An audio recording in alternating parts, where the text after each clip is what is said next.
Quels sont les différents types de français que tu pourras connaître si tu viens en France? Ils sont tous très intéressants, mais il faut bien les comprendre pour pouvoir communiquer avec eux. Est-ce que tu t'identifies à l'un des Français que je vais te montrer? Tu me diras ça plus tard. On commence par le français râleur.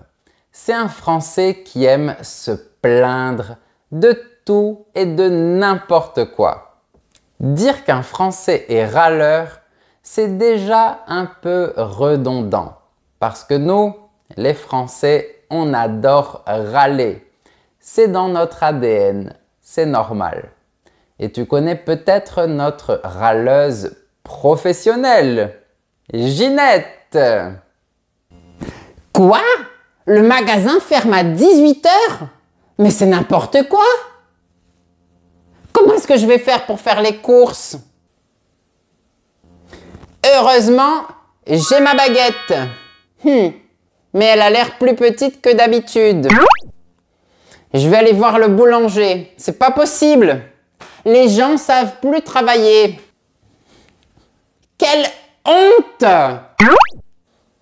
On adore dire qu'il y a un problème, que ce n'est pas parfait ou pas comme on le voulait. Mais certains Français sont particulièrement râleurs. Le français « je sais tout ». C'est un Français qui aime étaler son savoir et montrer qu'il sait tout sur tout. Très souvent, il le fait d'une manière très affectée, c'est-à-dire avec un ton un peu pédant, voire arrogant, comme notre cher créateur de la langue française. Je souhaiterais expliquer le terme « je sais tout » qui ne me désigne pas du tout. Nous pouvons dire de manière ironique « Merci monsieur, je sais tout » pour faire comprendre à notre interlocuteur qu'il montre son intelligence de manière exagérée. Il y a d'autres mots qui sont formés avec ces petits traits horizontaux que l'on appelle des traits d'union. Je vais vous donner un exemple. Un casse-pied. C'est une personne qui énerve les autres par ses actions ou ses paroles. C'est très impressionnant tout ça. Mais si on vous pose une question de grammaire, est-ce possible que vous ne sachiez pas y répondre? Voyons, vous parlez d'une chose impossible. Je sais tout!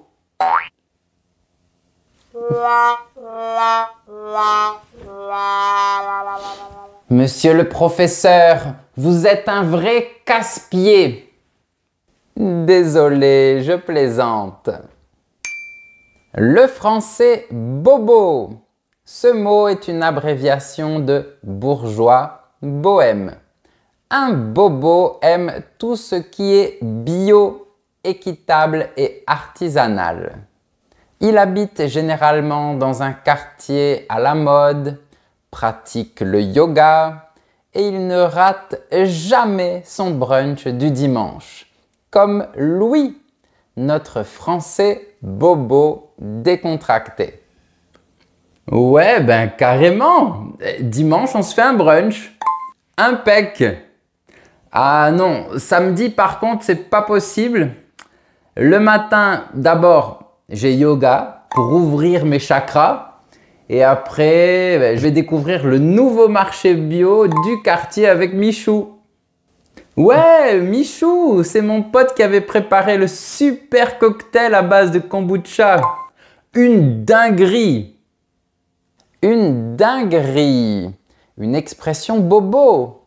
Pardon, une expression familière pour dire qu'une chose est incroyable, géniale, super. Une dinguerie. Bref, le français bobo est toujours un peu chic et décontracté en même temps. Et il cherche toujours les dernières tendances éco-responsables. En parlant d'écologie, on a aussi le français écolo, qui a pour but de préserver la planète, voire de sauver le monde. Passionné par l'environnement, il roule à vélo, est végétarien ou vegan et composte ses déchets. Je pense que je vais acheter un nouveau vélo. Ah bon? Un vélo électrique? Ah, mais pas un vélo électrique, non, ça va pas la tête. Non, les batteries, c'est super polluant. Il faut penser à la planète. Non, un vélo normal. En plus, ça permet de faire du sport. Ah, la vraie odeur du melon. C'est un melon bio du marché. Rien à voir avec les melons importés de je ne sais où, plein de pesticides. Oh non! En fait, le melon, je l'ai acheté au supermarché. Donc, il n'est pas bio, pas français, et en plus, c'est le moins cher. Maintenant que tu le dis, c'est vrai que la couleur est un peu différente. Ouais.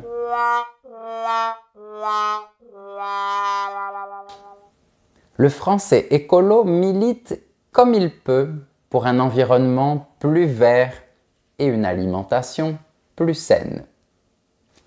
Avant de passer au prochain type de français, n'oublie pas de mettre un j'aime et de t'abonner si ce n'est pas encore fait.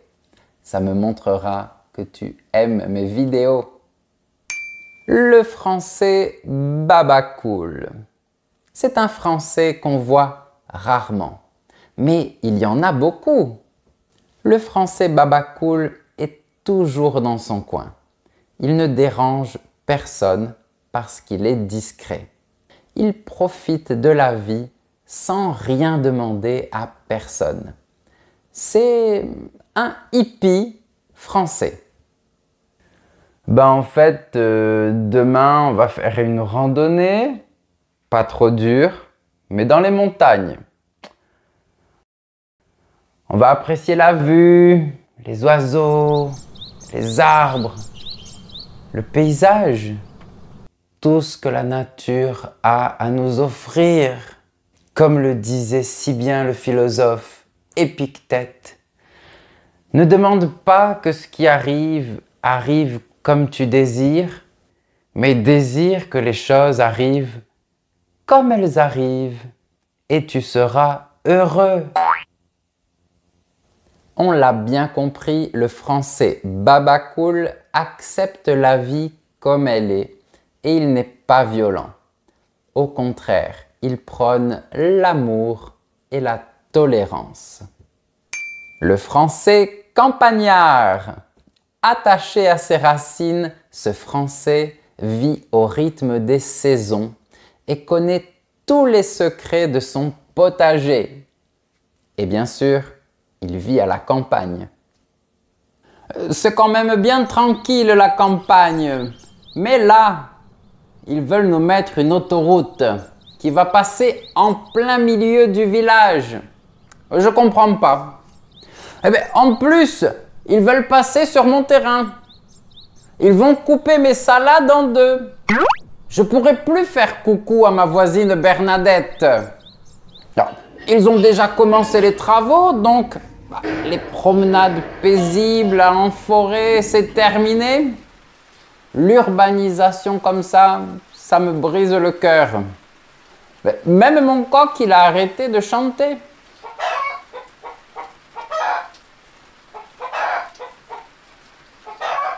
Et en plus, aujourd'hui, il pleut comme vache qui pisse. Et oui, le français campagnard préfère le calme de la campagne au tumulte de la ville. Et ses expressions locales font toujours sourire. Par exemple, il pleut comme vache qui pisse, signifie qu'il pleut beaucoup. Comme si une vache était en train de pisser. Et totalement à l'opposé du français campagnard, on a le français parisien. Même si Paris, ce n'est pas vraiment la France. Non, je rigole. On vous aime les Parisiens. Ce qui m'énerve, c'est quand les gens me demandent où se trouve la Tour Eiffel. Bordel, mais levez la tête quoi, sérieux? Bref, c'est quoi être parisien? Bonne question. Je vais répondre avec mon expérience perso. Dans mon cas, c'est surtout métro, boulot, dodo. D'ailleurs, je vais vous laisser parce que je suis à la bourre. Ah, les Parisiens, toujours pressés. Ce n'est pas un cliché. Être à la bourre veut dire être en retard.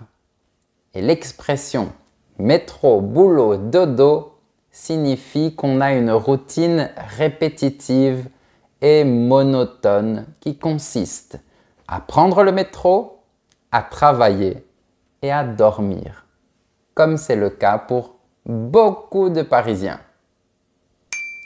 Le français coquet ou la française coquette. Tout d'abord, il faut que j'explique le terme coquet. C'est un adjectif utilisé pour décrire une personne qui accorde une grande importance à son apparence et qui cherche à être élégante et séduisante. Je sors jamais non maquillée. Vous êtes fous? Je comprends pas les gens qui font ça. Mais après, il faut pas exagérer non plus. Je pense qu'il faut un certain raffinement. Il faut prendre soin de soi pour pouvoir se sentir belle et désirable. En tant que Française coquette, mon conseil, c'est de rester chic sans tomber dans la vulgarité. Dans le doute, il faut toujours choisir une petite robe noire et un rouge à lèvres discret pour être sur son 31. Être sur son 31, qui veut dire s'habiller de façon très élégante pour une occasion particulière. On a vu une Française coquette, mais il y a aussi beaucoup de Français très coquets. Ça concerne les femmes et les hommes. Le français fainéant. Fainéant, ça signifie qui ne fait rien et qui ne veut rien faire. C'est un français qui est paresseux. Oui, il y en a aussi. Ma journée type, je me réveille vers 11 h. Après, je prends mon petit déj, tranquille, en regardant des vidéos sur Internet. Après, je fais... Mais désolé, je vous coupe. Est-ce que vous travaillez? Travailler? Non! Je cherche encore ma voie. Oui, j'ai 35 ans, je suis encore jeune. Je pense que le bon travail pour moi ne m'a pas encore trouvé. Mais il me cherche. Enfin, je le cherche. Peut-être qu'un jour je trouverai ma voie. Mais en même temps, à la base, je devais être chanteur. Mais ça s'est pas fait. En attendant, j'ai les aides financières du gouvernement, donc tout va bien. Voilà, amateurs de sieste et de journées tranquilles, le français fainéant préfère souvent procrastiner plutôt que de se précipiter. Il a une capacité étonnante à repousser les tâches au lendemain ou au surlendemain. Le français politisé. Oh là là, il y en a beaucoup. Le français politisé adore transformer n'importe quel débat en duel droite contre gauche avec un coup de poing au centre. J'ai un message à faire passer. Il faut absolument renverser le pouvoir. Le gouvernement nous arnaque. On paye trop d'impôts. Notre pouvoir d'achat est en baisse. En plus, l'inflation progresse de jour en jour.